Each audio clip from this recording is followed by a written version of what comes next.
Hello, everybody. Scott Golden with Golden Opportunities Coaching here and the Golden Opportunities YouTube channel. If you are new here, certainly welcome, and I encourage you to like, subscribe, comment below if something that we do or say is helpful to you. In any event, I encourage you to check out our catalog of over 300 audios on a variety of topics. Today, we're going to talk about the advantages of being an ambivert. What is an ambivert? An ambivert is a person who kind of bounces or vacillates in the middle ground between an extrovert and an introvert. Obviously, for those who are unfamiliar with those terms, extrovert is a really outgoing person. An introvert is a person who is more reserved. Now, no one is ever 100% one or the other. We all have times where we kind of show sides of ourselves that are both. But most people, I'd say about 98% of people, have one over the other. One is stronger than the other. However, approximately 70%, 65 to 70% of the world is actually ambiverts. These are people who kind of straddle the balance between introvert and extrovert. And what's the advantages of being like that? Well, there are many, and we're going to run through some of those today. And we're going to run through about, let's see, 4, 5, 6, 7, 8, 9 things I've written down here. The first thing is an ambivert is a really good leader because they understand the time to be outspoken and directed and very clear and assertive, but they also understand that a good leader knows when to lay out, let other people take the lead for a second, gather information, and then make a decision well informed, and then make a proclamation or declaration of what to do next. Ambiverts make really good leaders because they know how to straddle both sides of the fence, metaphorically, and they know how to kind of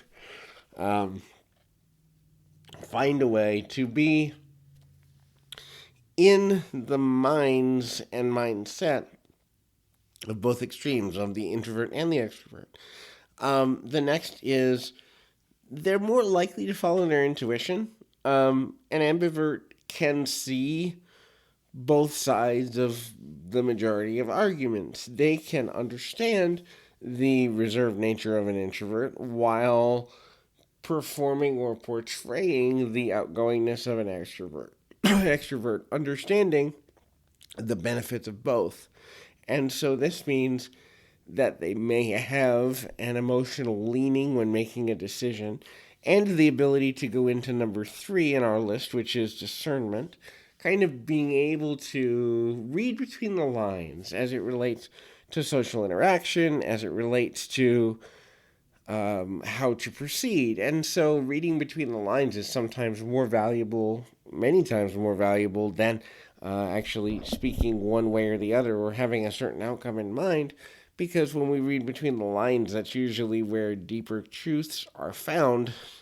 Shades of gray are often where the most progress is made if a person is able to kind of balance emotions through that process.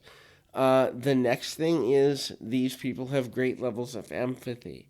The ability to be empathic, the ability to sense, feel, and experience the emotions of other people is super valuable when being a leader or trying to enact change in another person. And an ambivert is more likely to be able to do this because they can see and sense what's needed in a given moment. They can kind of change emotional state, be outgoing 1 minute and soft the next, based on the needs of the person or situation in front of them. The adaptation of emotional state is valuable because of the amount of people and different types of people archetypally, where they can learn and grow and be willing to kind of reflect when necessary, but also lead when necessary. So the ability to fill the role that is in front of them for the greatest good and greatest impact is, in fact, one of the most valuable things that's there. Now, this leads them to being great communicators, using tone, pace of voice, word choice, inflection, pacing, the ability to kind of put together coherent thoughts and sentences, clear and concisely, while being descriptive.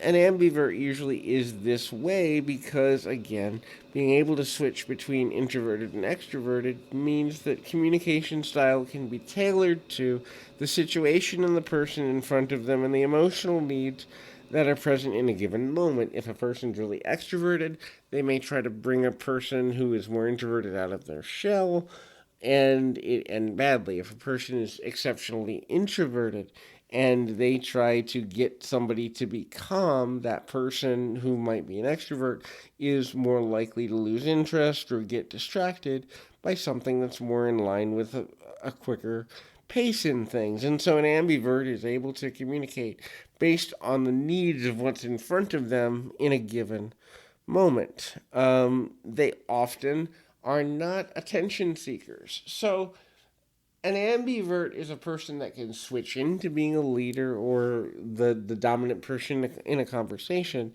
but they're just as likely to sit back and survey the room as an introvert might when they're in a new surrounding or when it feels like there's the gut intuition again that somebody else needs the floor or needs the attention.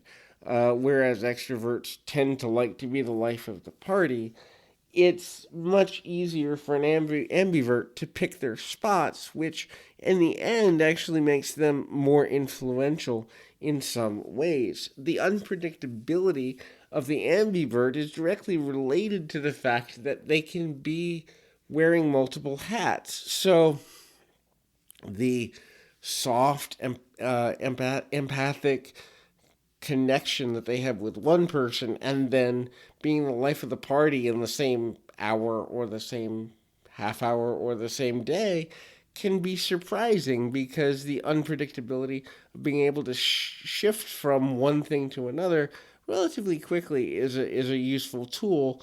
The last thing is they're open to other people's opinions. They're open to seeing the value in all arguments. This is because an ambivert is able to be emotionally ambidextrous and change based on the read of the room, what's needed, what's beneficial, and how to go forward.